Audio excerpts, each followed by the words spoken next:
présent avec nous. Nous organisons ce webinaire. Moi, je suis Sophie Février, je suis conseillère en développement international auprès de la Team France Export. Je suis basée en Corrèze et donc on organise ce webinaire avec nos collègues de la Team France Export Business France basée au Royaume-Uni et à Paris, principalement à l'attention des entreprises de la filière agroalimentaire, vins et spiritueux et équipements pour les industries agroalimentaires et agricoles. Donc l'objectif, c'est de vous présenter la communication et l'export, parce qu'aujourd'hui, bien, la communication fait partie intégrante d'une stratégie de développement à l'international. Nous avons choisi un focus sur le Royaume-Uni parce que c'est un marché sur lequel la région Nouvelle-Aquitaine est très présente, qui a subi des évolutions très récentes qui nécessitent Oui.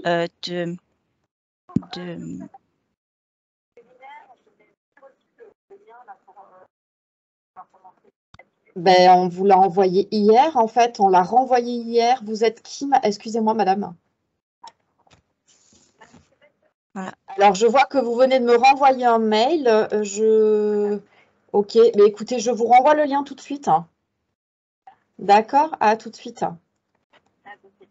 Voilà, je vais sans plus tarder passer la parole à mes collègues, à Pauline Gauthier qui va présenter ses équipes.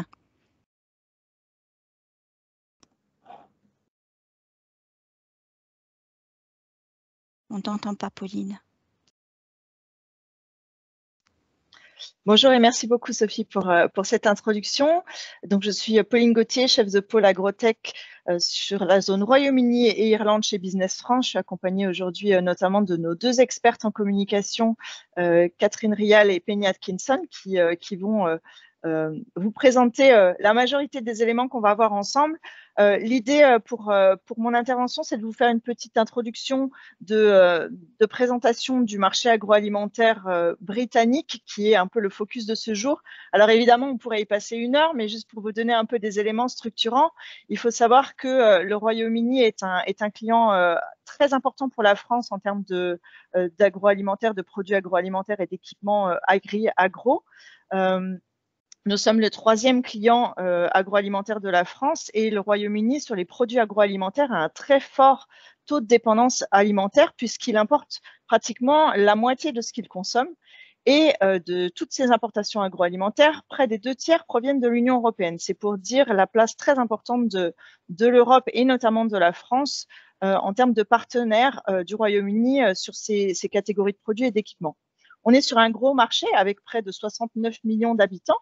Et encore une fois, juste pour vous donner un petit point de référence, on a près de 30 millions de consommateurs réguliers de vin. Le Royaume-Uni produit très peu de vin et importe quasiment 100% de sa consommation de vin. Globalement, sur le secteur agroalimentaire, on est sur un marché mature qui est très concurrentiel et relativement stable, mais sur lequel on observe des niches en croissance. Par exemple, dans la catégorie des vins, le marché du vin est relativement stable, sauf sur des catégories qui progressent rapidement, comme le vin rosé, les vins effervescents. Côté produits alimentaires, encore une fois, on est sur un marché stable qui a à peu près tout ce dont il a besoin, mais c'est un marché qui est très innovant, qui recherche beaucoup et toujours quand même des produits de grande qualité, innovants, des spécialités régionales, des produits éco-responsables avec des packaging recyclables. Et globalement, on est sur un marché qui est vraiment à la pointe de l'innovation et des tendances de consommation. Donc, par exemple, ici, les régimes alimentaires flexitariens, vegan, végétariens sont très développés. La livraison à domicile est également extrêmement développée. Et on a aussi globalement une forte appétence pour les produits français. Rappelons que le Royaume-Uni est une des destinations touristiques majeures. La France, pardon, est une des destinations touristiques majeures pour les Britanniques et les Britanniques adorent découvrir des produits agroalimentaires, autant boissons que produits alimentaires quand ils vont en vacances en France et ils aiment les retrouver quand ils rentrent chez eux, ce qui aide beaucoup à créer des opportunités pour les exportateurs français. En termes de distribution, on a une grande distribution qui est vraiment super puissante et aussi un secteur RHF qui est très, très développé au Royaume-Uni. Le e-commerce a explosé, mais non seulement depuis la crise Covid, mais bien avant. Et on a également une offre de livraison à domicile qui est très, très développée. Côté agriculture et industrie agroalimentaire, rappelons que le Royaume-Uni, en ayant quitté l'Union européenne, cherche à repenser ses modes de production et à revoir sa stratégie agricole et ambitionne d'avoir une industrie agroalimentaire et une agriculture toujours plus verte et plus performante, ce qui, encore une fois, crée des opportunités pour nos exportateurs français capables de proposer des équipements et des solutions destinées à l'agriculture et à l'industrie agroalimentaire performants et répondant à des normes environnementales de plus en plus exigeantes. On peut passer à la slide suivante, s'il vous plaît. Donc, je le disais, on est sur un marché mature, ultra compétitif et sur lequel, comme le disait Sophie en introduction, seule une démarche, ce qu'on appelle à 360 degrés, peut être gagnante. Qu'est-ce que ça veut dire? Ça veut dire que quand on souhaite travailler sur ce marché en tant qu'exportateur français, il faut toujours envisager une démarche marketing en parallèle d'une démarche commerciale. Avoir des bons produits ne suffit pas. Il faut savoir pouvoir prouver les avantages concurrentiels de ces produits, de ces équipements, de ces solutions et les mettre en avant, non seulement auprès d'une audience de professionnels, mais pour les produits destinés à des circuits de distribution directement auprès des consommateurs, aussi auprès des consommateurs. Pourquoi est-ce qu'il faut également soutenir sa démarche commerciale d'une démarche marketing? Parce que c'est très important pour les professionnels britanniques susceptibles de référencier vos équipements, vos solutions, vos produits, d'avoir la certitude que vous êtes engagé sur ce marché dans une démarche à long terme, que vous êtes motivé, que vous êtes sérieux et que vous êtes prêt à investir le temps, l'énergie et les budgets nécessaires pour que vos produits et vos solutions soient performants sur ce marché. Donc concrètement, qu'est-ce que ça veut dire? Ça veut dire qu'il faut être partout tout le temps. Non seulement avoir des bons produits au bon prix, avec le bon packaging, des équipements avec les bonnes certifications, les bonnes accréditations, mais il faut aussi se montrer, être présent sur des salons professionnels, être vu dans la presse professionnelle, être présent sur les réseaux sociaux et notamment LinkedIn, le réseau social professionnel de référence. Et montrer encore et toujours aux professionnels que votre démarche commerciale est accompagnée d'une démarche marketing sur le long terme. Long terme, c'est effectivement très important. On dit qu'au Royaume-Uni, on ne peut pas faire de one-shot. Il faut en moyenne entre 6 mois et 2 ans pour décrocher un premier référencement auprès d'un importateur, d'un distributeur. Et donc, on est vraiment dans une démarche qui doit s'inscrire sur le long terme. Et une fois que les premiers référencements sont acquis, il faut soutenir ces produits, ces équipements sur la durée et continuer à investir sur ce marché. Si on passe à la slide suivante. Donc, pour vous donner un exemple, qu'est-ce que ça veut dire articuler une démarche commerciale et une démarche communication? Prenons l'exemple d'une entreprise française qui veut se lancer sur le marché et qui donc prévoit d'avoir dans son parcours un certain nombre d'étapes dans sa démarche commerciale. Une première étape de découverte du marché en venant se rendre sur le marché par une mission terrain, par exemple, organisée par Business France. Et puis, quelques mois plus tard, elle souhaite participer à un salon professionnel, ce qui, comme je vous l'ai dit, est très important pour se faire connaître sur ce marché, et puis enchaîner sur une démarche de prospection individuelle pour continuer dans la durée à présenter son offre à des partenaires professionnels. Et bien, toutes ces étapes, tout au long de ce parcours, l'entreprise doit absolument accompagner tout cela par de la communication. Tout d'abord pour préparer les outils de la démarche commerciale et préparer la démarche commerciale, identifier les cibles potentielles. Donc, ça passe par le fait de s'assurer qu'on a des outils de communication qui sont adéquats et performants pour le marché. Et puis, commencer à se faire connaître et se faire voir des professionnels pour susciter la curiosité de ceux-ci, susciter leur intérêt, identifier aussi les meilleurs partenaires professionnels potentiels. Ensuite, pour participer à un salon, bien sûr, il faut le faire savoir en amont, préparer sa participation à un salon pour générer des leads commerciaux, générer du trafic sur son stand, faire venir les professionnels, les inciter à venir vous rencontrer sur le salon. Et puis, encore une fois, sur toute la durée, que ce soit pendant la participation à un salon ou ensuite dans des démarches plus individuelles, il faut encore et toujours, par des actions de marketing et de communication, se faire connaître, se faire reconnaître. Ça aide à continuer à gérer des leads, à générer des leads commerciaux tout au long de la démarche. Et encore une fois, comme je le disais tout à l'heure, affirmer auprès des professionnels le sérieux de la démarche sur ce marché sur le long terme. Donc, pour entrer un peu dans le détail de qu'est-ce que ça veut dire la communication, qu'est-ce qu'on peut faire, qu'est-ce qu'il faut faire, qu'est-ce qu'il ne faut pas faire, qu'est-ce qu'il faut avoir en tête pour être performant sur ce marché, je passe la parole à notre experte. Pénélope, à toi. Merci beaucoup, Pauline. Ravie d'être ici aujourd'hui pour vous donner des conseils pour développer votre stratégie de communication pour le marché britannique. Comme Pauline a dit, pour toute approche du marché, on doit préparer le terrain et du coup, par où commencer pour les aspects de communication. Tout d'abord, il est impératif que vos outils de communication en anglais soient adaptés au marché. Le premier objectif est d'optimiser le potentiel de vos ressources de communication existantes pour une communication en langue anglaise impactante et efficace. Comme dit le dicton anglais, fail to prepare, prepare to fail, ou échouer à se préparer, c'est préparer à échouer. Il faut du coup s'assurer que vous soyez bien armé pour réussir. Une des premières étapes de préparation de prospection est l'adaptation de votre site web et d'autres supports pour s'assurer que le contenu est adapté au marché britannique et irlandais. Ce n'est pas après votre prospection du marché qu'il faudrait séduire les clients et consommateurs avec vos supports de communication, mais plutôt en amont. Il est indispensable d'avoir des fondations solides. Une traduction littérale faite maison ne suffit malheureusement pas, mais plutôt une traduction professionnelle réalisée par un anglophone natif est le minimum. Pour donner une image professionnelle et crédible, c'est les détails qui comptent. Par exemple, il est important de veiller régulièrement le bon fonctionnement de tous les liens sur votre site, regarder l'ergonomie du site, les images et assurer que tout est vraiment bien adapté au marché cible.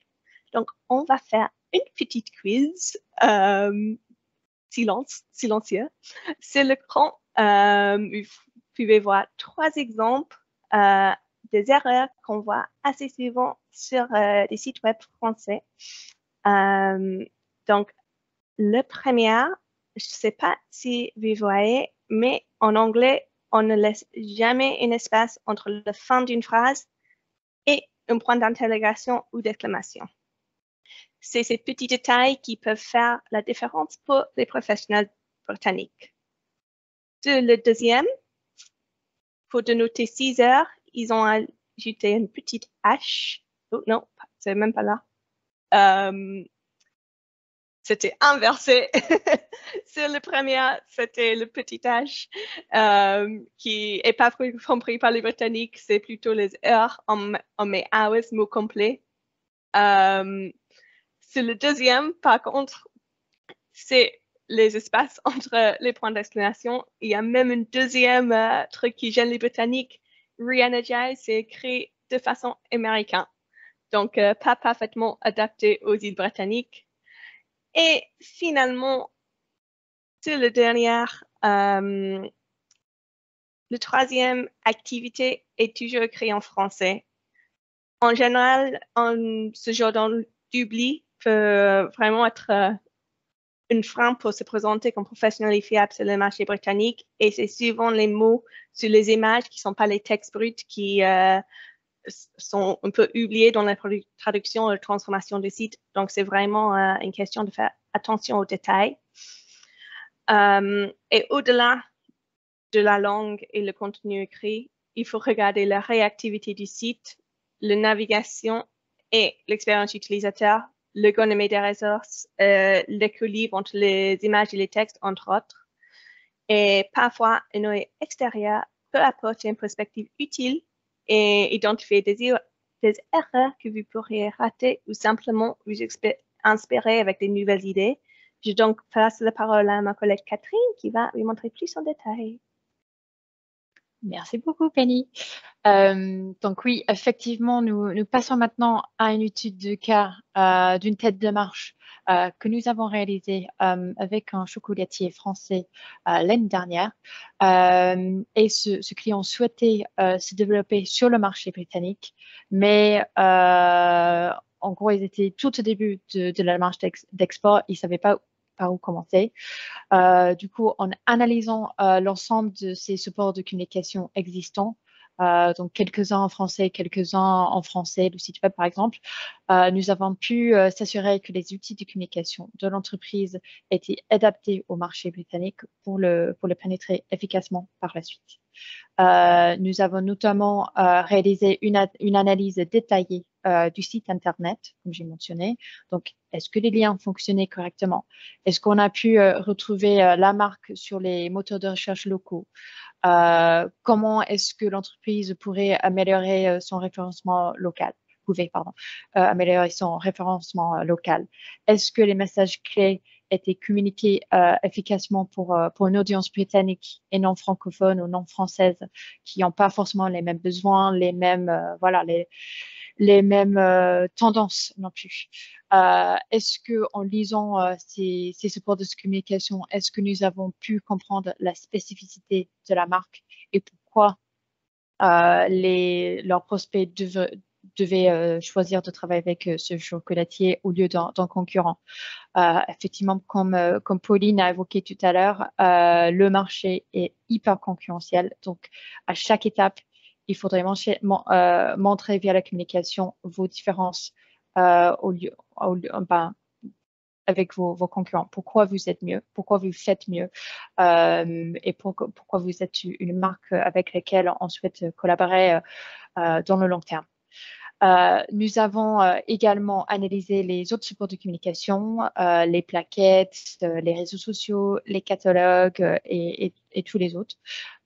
Nos observations étaient synthétisées dans un reporting en format PDF en complément de 2 entretiens par visio pour changer ensemble de vive voix sur l'analyse, nos recommandations, les choses qu'on a pu constater et ensuite les prochaines étapes aussi pour l'entreprise. Et notre contact chez l'entreprise a confirmé l'importance et l'effet de ce diagnostic par la suite. Quand elle constatait nos outils de communication ont été revus par l'équipe communication de Londres pour être alignés avec les attentes du marché cible. Grâce aux actions de communication du pôle communication de Londres, nous avons pu constater une grande internalisation de notre audience. Donc, le travail continue aujourd'hui. Et on passe maintenant à la prochaine slide. Donc, une fois que vous avez les bonnes fondations pour commencer à se lancer sur le marché en lien avec la démarche commerciale, quelle est la prochaine étape? C'est la stratégie d'action. La stratégie de communication est à développer, encore une fois, en lien avec vos objectifs commerciaux. Et il est primordial que vos actions de communication répondent à des objectifs clairs. Quand même, c'est vrai que quand on n'a pas l'habitude d'élaborer des stratégies de communication, ça peut faire peur. Je suis pas expert en communication, comment faire ou par où commencer.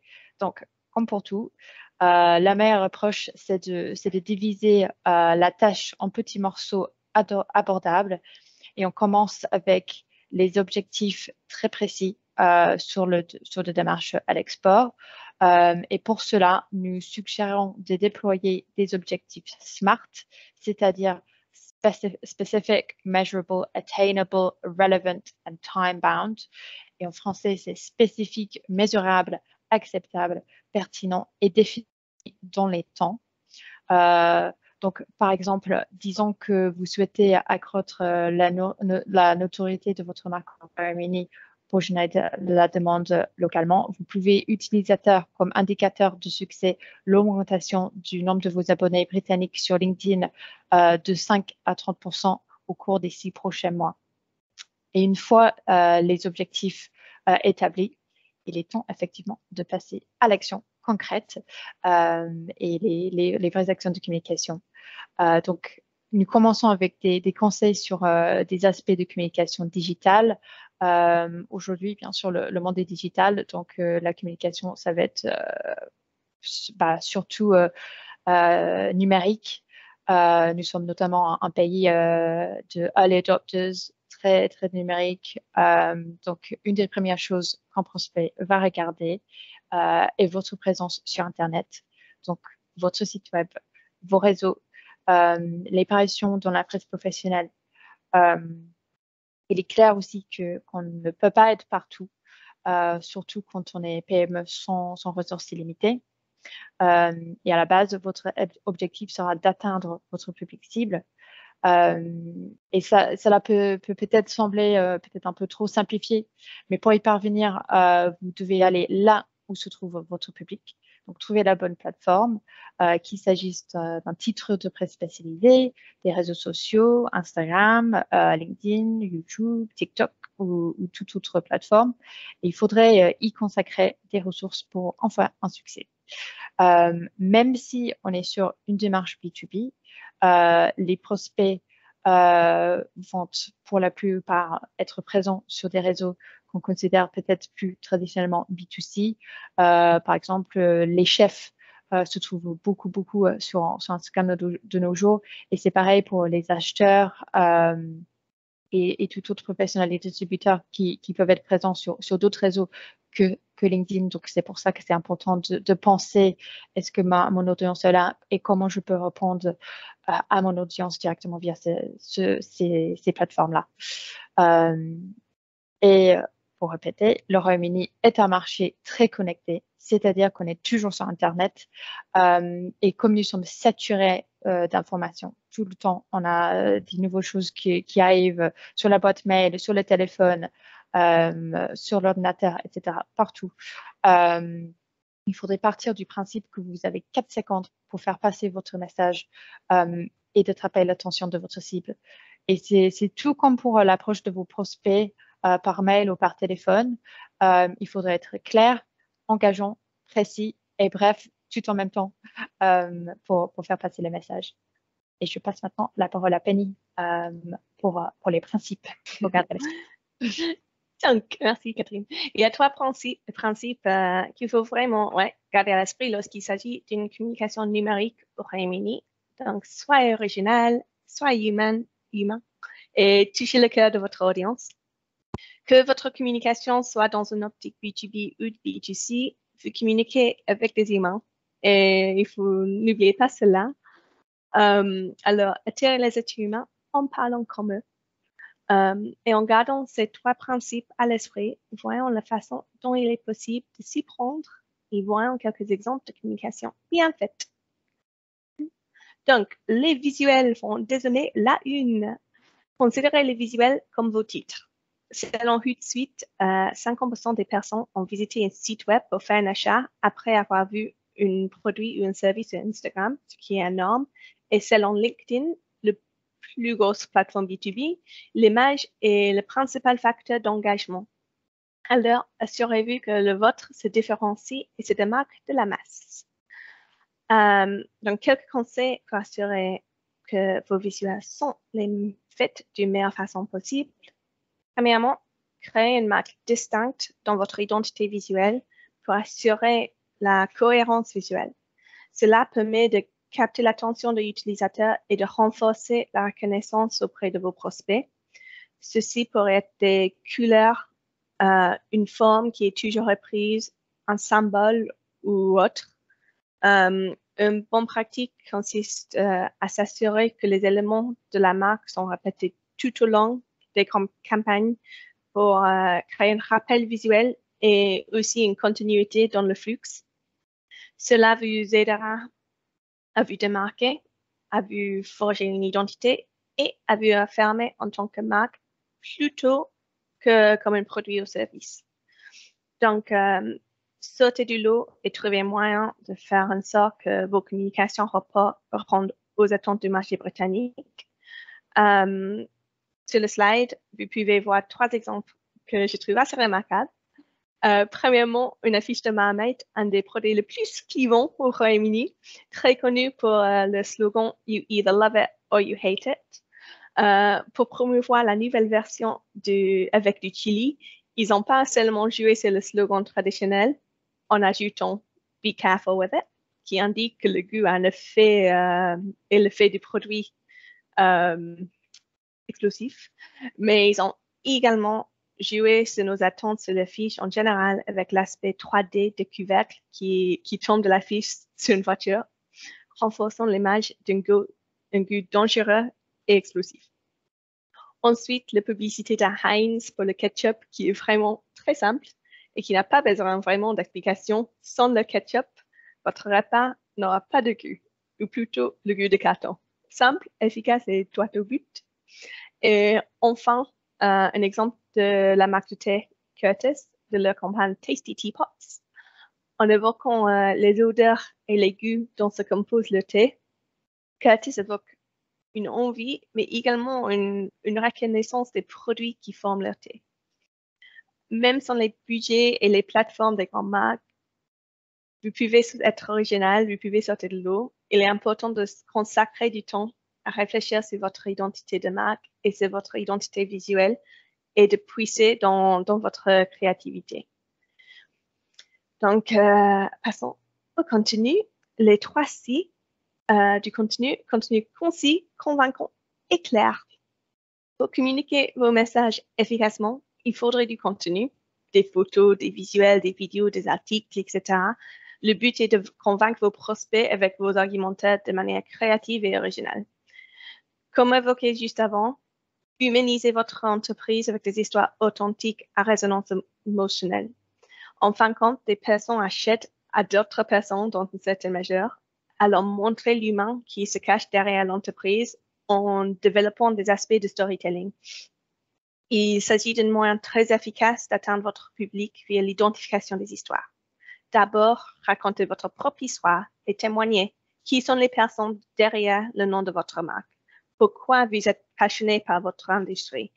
Qu'est-ce que vous ne trouvez pas sur le marché qui vous a poussé à le proposer vous-même?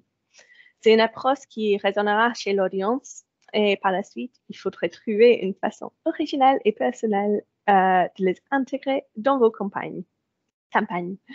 Lorsque vous développez, vous pouvez peut-être commencer à intégrer les histoires de vos clients pour créer le sens d'une communauté aussi autour de votre marque. C'est une tactique pour parler directement. Alors, une tactique est de parler directement à l'audience pour créer cette proximité avec les personnes avec qui vous parlez, qui vous ciblez. À titre d'exemple, sur le slide, nous pouvons voir une affiche de goût, mes desserts préférés, qui utilise un jeu de mots très simple et très efficace pour mettre en avant le fondant au chocolat. En posant une question directe, l'audience a l'impression que la marque lui parle directement et les encourage à acheter. Et pour moi, ça fonctionne en tout cas. Le deuxième exemple est de Whole Earth, qui était sponsor de l'équipe britannique aux Jeux Olympiques à Tokyo, donc l'année dernière. Cette illustration reprend des éléments qui évoquent le Japon, le sport et aussi les couleurs rouge et bleu du drapeau du Royaume-Uni. Et aussi l'or qui évoque les médailles qu'on espérait gagner. Cependant, au lieu de se concentrer trop sur le symbolisme, la marque pose une question très pertinente pour assurer que le message principal reste sur le beurre de cacahuète en reprenant le côté compétitif des Jeux Olympiques. Donc, est-ce que vous préférez le beurre de cacahuète crunchy ou smooth? Et voilà, Catherine va vous parler un peu plus du contenu. Merci, Kenny. Donc maintenant, on va parler un peu plus sur quelques autres conseils de communication numérique. Donc, tout d'abord, il est important de s'assurer que ce que vous partagez est pertinent. Encore une fois, c'est une question de bien se servir de nos ressources qu'on a chez nous pour atteindre le résultat qu'on souhaite atteindre. Il s'agit vraiment de la personne que vous essayez d'atteindre et de toujours avoir cette cible au cœur de votre communication. Qu'est-ce qui va leur apporter de la valeur? Que veulent-ils entendre? que veulent-ils voir, quels sont les défis auxquels ils font face et comment êtes-vous en mesure de répondre. Nous ne communiquons pas juste pour communiquer. Nous répondrons, comme nous avons mentionné précédemment, à nos objectifs pour faire du business et générer des ventes. Le but finalement de la communication, c'est vraiment pour vous aider à faire du business et voilà, de faire réussir votre entreprise à l'export. Par définition, la communication doit chercher à susciter une réaction. Donc, lorsque vous élaborez votre campagne, visez à susciter l'émotion avec un grand E, donc de l'excitation, de la joie, des rires, du choc même, et des histoires afin que l'audience soit engagée et partage le contenu, et aussi que l'audience et les prospects notamment par la suite vont se souvenir de ces communications et réfléchir à vous pour potentiellement des collaborations à l'avenir. Ils vont se souvenir de vous et garder ça en tête. Et du coup, pour y parvenir, vous devez à la fois créer et concevoir votre contenu. Vous devez adapter votre contenu à différentes plateformes, donc les différentes plateformes que nous avons mentionnées tout à l'heure, et à différents segments du public. Par exemple, le meilleur contenu sur LinkedIn ne fonctionnera pas nécessairement sur Instagram ou Facebook. Malheureusement, en communication, il n'y a pas de solution unique.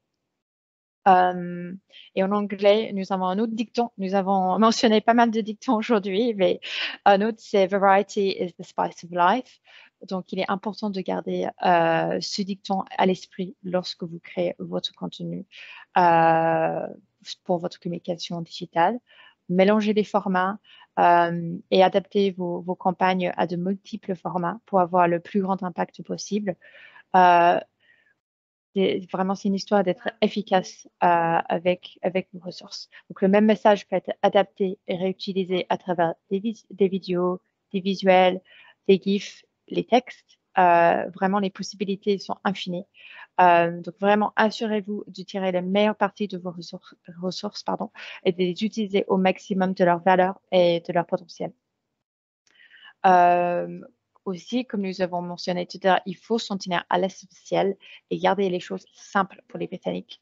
On ne va pas avoir trop de messages, mais on va rester sur, en général, 3 messages clés avec pas trop de mots.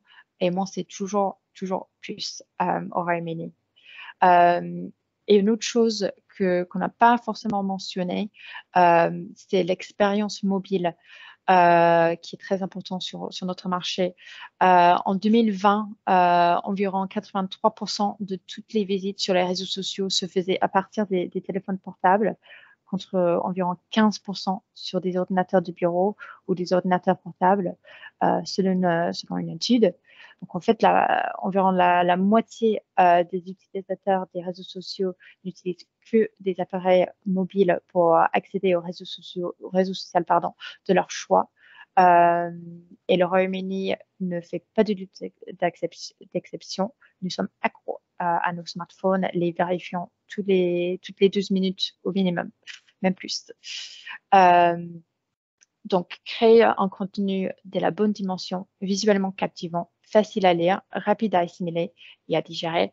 Et vous serez vraiment sur la bonne voie pour créer une superbe contenu mobile. Et ensuite, en passant à la prochaine slide, il n'y a pas de taille unique avec la communication et chaque marque doit trouver sa propre voie et sa propre façon de communiquer. Les partenariats presse notamment, qui pourraient être des annonces traditionnelles, mais aussi des articles de publication, des choses sur les newsletters, aussi comme la presse professionnelle organise pas mal d'événements, ça peut être aussi des prises de parole lors des événements qu'ils organisent et plein d'autres choses, sont une façon très intéressante d'atteindre une audience large et les sensibiliser à votre offre. Donc, un petit mot sur les relations de presse.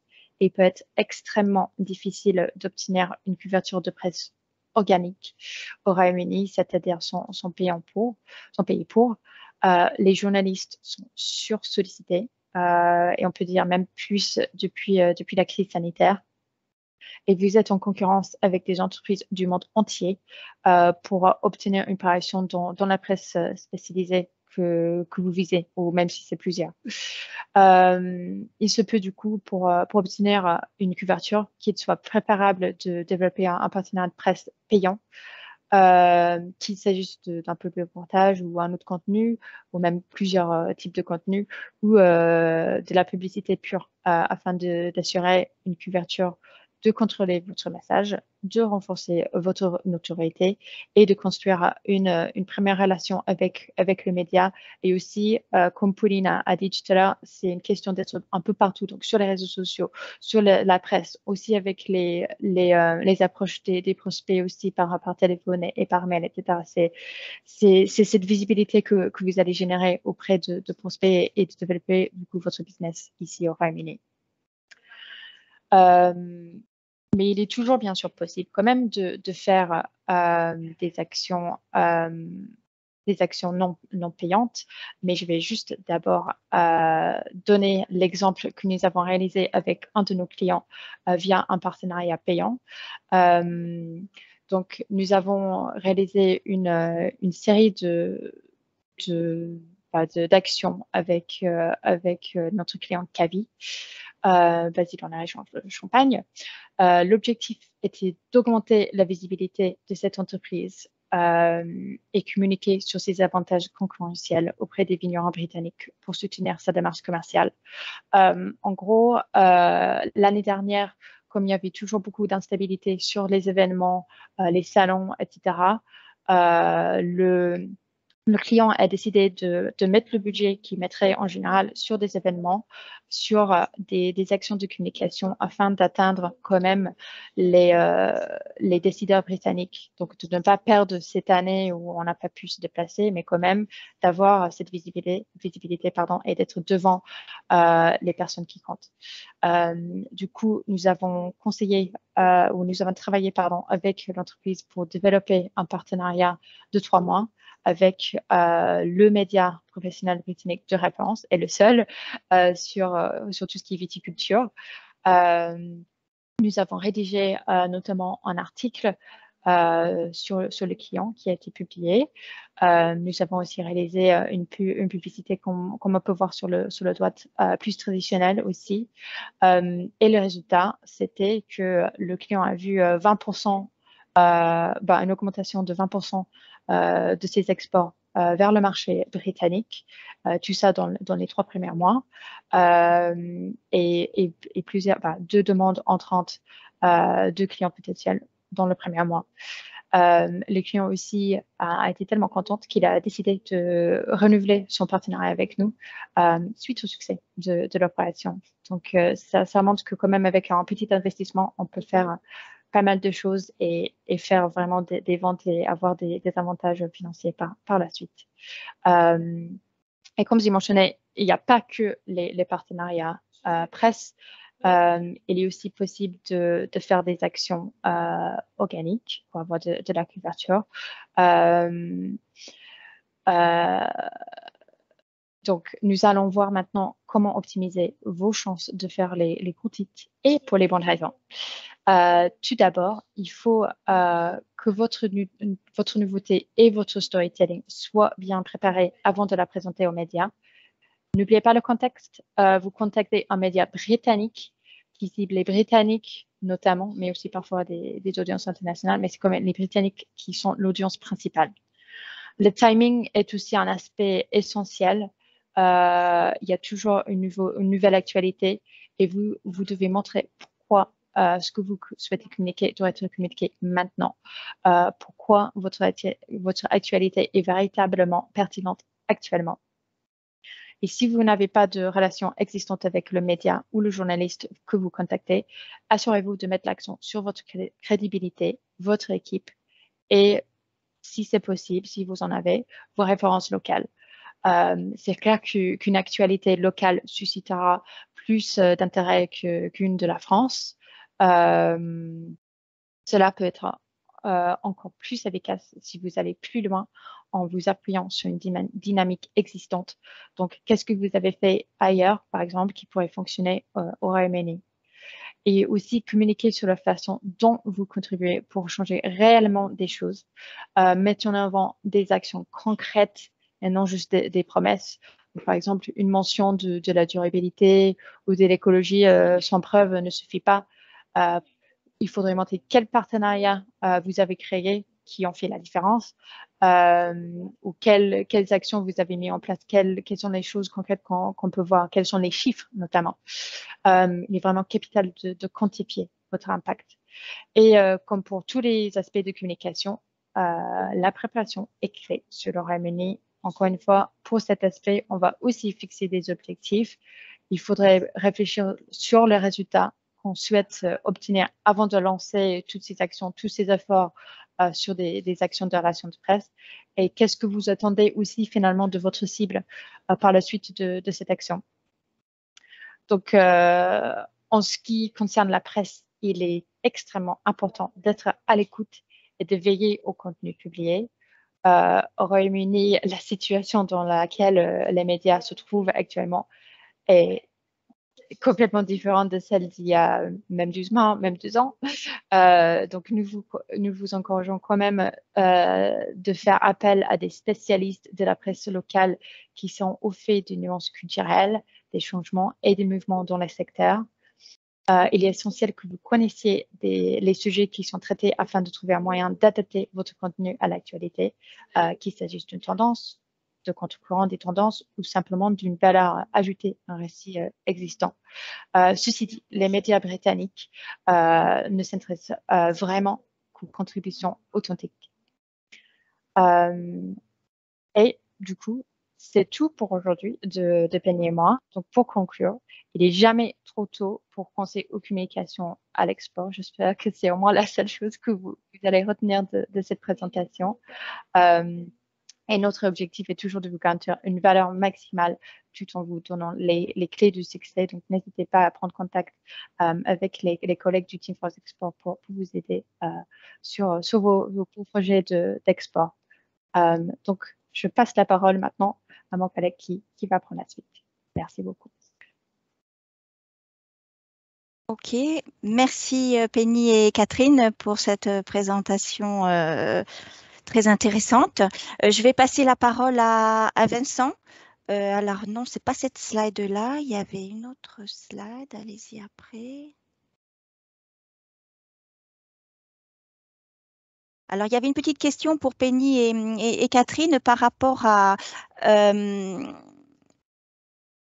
traduction. Est-ce que quand on s'attaque à des marchés anglais et américains, est-ce qu'il faut utiliser le script anglais ou américain? Energize à l'anglais ou à l'américaine? Bah, comme vous pouvez entendre, je suis britannique, donc je vais être probablement, j'ai un biais assez fort pour des Britanniques. Honnêtement,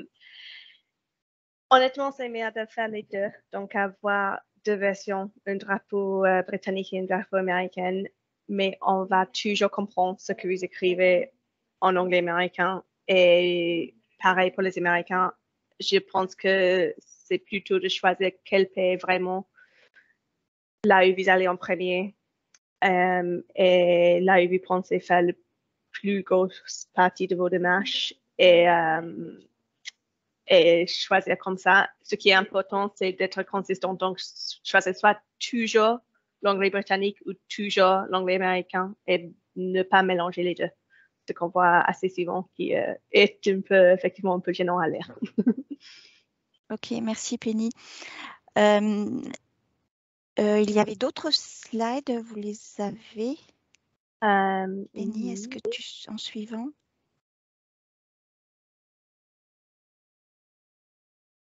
Voilà, vous cherchez celle-là? Voilà, celle-ci. Ok. Merci beaucoup Pauline, Catherine et Penny là, pour votre présentation et vos conseils très concrets, très opérationnels, très vivants. et ça donne vraiment une très bonne idée hein, de l'approche qu'on doit avoir hein, pour se développer et utiliser la communication. Donc juste 2 mots sur nos différentes implantations. Donc les pôles communication de Business France, c'est une agence dans l'agence. Hein. On est donc présent dans une quinzaine de pays, dans les pays stratégiques pour les exportations françaises. Donc pour ceux qui ont connu les anciens bureaux de presse du Bifrance, ce sont aujourd'hui les pôles communication de Business France. Donc, si demain vous souhaitez mener une action de communication multi-pays, multi-continent, vous avez un interlocuteur unique dans les différents pays que vous voyez à l'écran. Et pour résumer ce que vous ont dit tout à l'heure Catherine et Penny, donc nous avons en gros voilà, 3 types de solutions. La première, c'est tout ce qui concerne les supports et conseils de communication. Donc, dès que vous avez un support de type flyer, plaquette, réseau social, site internet, on va être donc en mesure de l'adapter en langue locale hein, dans tous les pays où nous sommes implantés, en japonais, en anglais, en italien, en espagnol, en coréen, en chinois. Donc là, c'est un travail très important, hein, c'est l'équivalent d'un mini-audit. On va vous dire ce qui va pas, et on peut voilà, comparer avec les supports de la concurrence. On fait aussi donc beaucoup de capsules vidéo. Hein. Catherine et Penny ont une très grande compétence en la matière. Hein. Ils accompagnent donc, les entreprises dans le pitch, dans le storytelling, dans tout le montage vidéo avec ou sans sous-titrage, et c'est très utile, surtout voilà, en période de confinement, fermeture des frontières, d'avoir des petites vidéos courtes de quelques secondes, moins d'1 minute, pour pouvoir pitcher, présenter votre offre pour les réseaux sociaux, pour Internet et pour votre rendez-vous virtuel. Ensuite, il y a tout le volet relations presse et public. Hein. Tout à l'heure, Catherine et Penny en ont parlé, donc avec la diffusion de communiqués de presse, l'invitation de journalistes étrangers en France, et puis l'organisation de conférences de presse. Et puis, il y a bien sûr tout le volet digital qui aujourd'hui monte en force avec les collaborations avec les influenceurs, les campagnes sur LinkedIn, Facebook, Instagram, et puis aussi le community management. On va prendre en main le réseau social de votre entreprise. Voilà. Merci Vincent.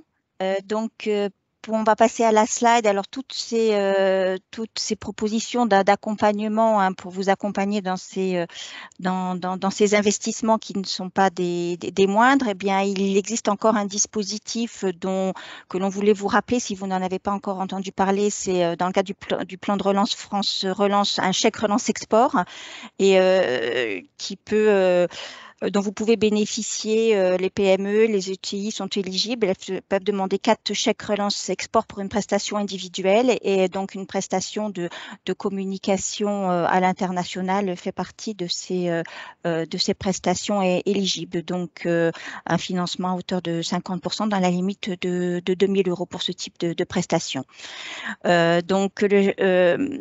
Juste, va venir à la slide maintenant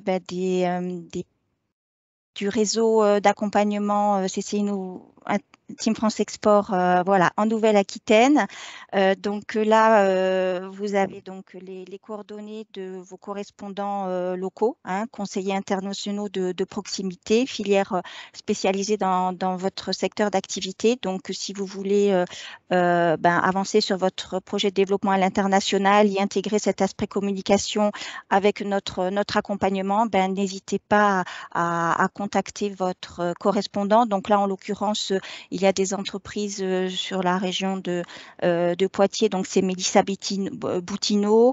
Sur la région de Bordeaux, vous avez Benoît Prost, Béatrice Simard, Audrey Xia, Sophie Larègle et moi-même et Vanessa Larec sur la région des Landes, Pyrénées-Atlantiques, et moi-même sur l'ex-région Limousin. Voilà, donc si vous avez des questions, n'hésitez pas à la poser dans le chat, dans la mesure où vous n'avez pas, le micro n'est pas accessible.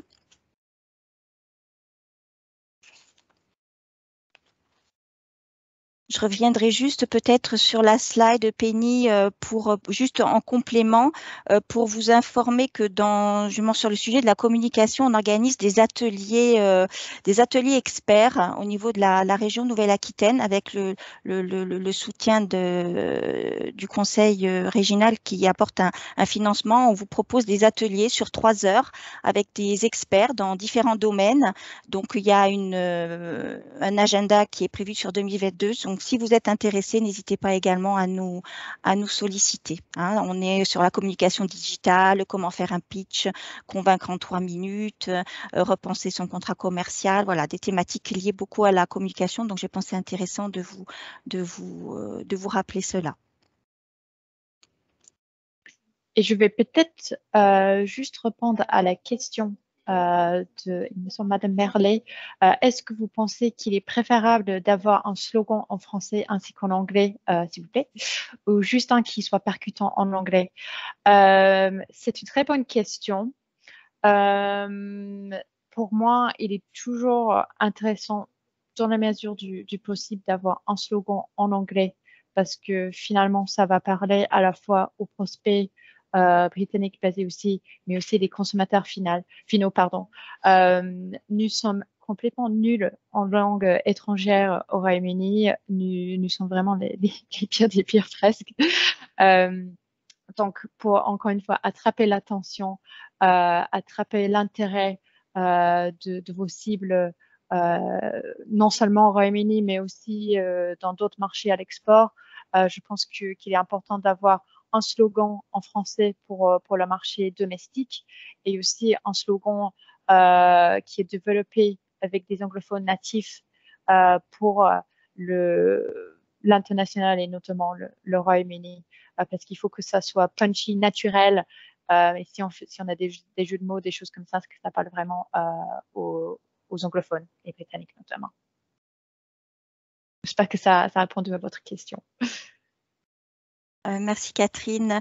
Une autre question par rapport au chèque relance export. Oui, les salons, dans la mesure où il y a un pavillon France sur le salon, sont éligibles au chèque relance export. Je vous invite à contacter votre conseiller de proximité ou aller sur le site de la Team France Export. Provine est éligible dans la mesure où il a lieu. Alors oui, une deadline par rapport au chèque relance export. Il faut que les événements ou les missions soient réalisées avant fin octobre 2022 et que les demandes soient faites en ligne. Donc sur le site Team France Export, vous verrez un onglet chèque relance export avant fin juin.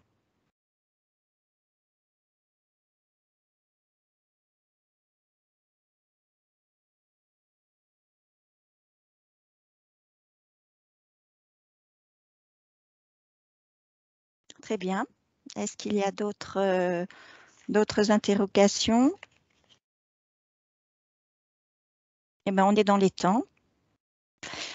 Je vais remercier tous nos intervenants pour leur disponibilité, leur professionnalisme et également tous les participants à ce webinaire.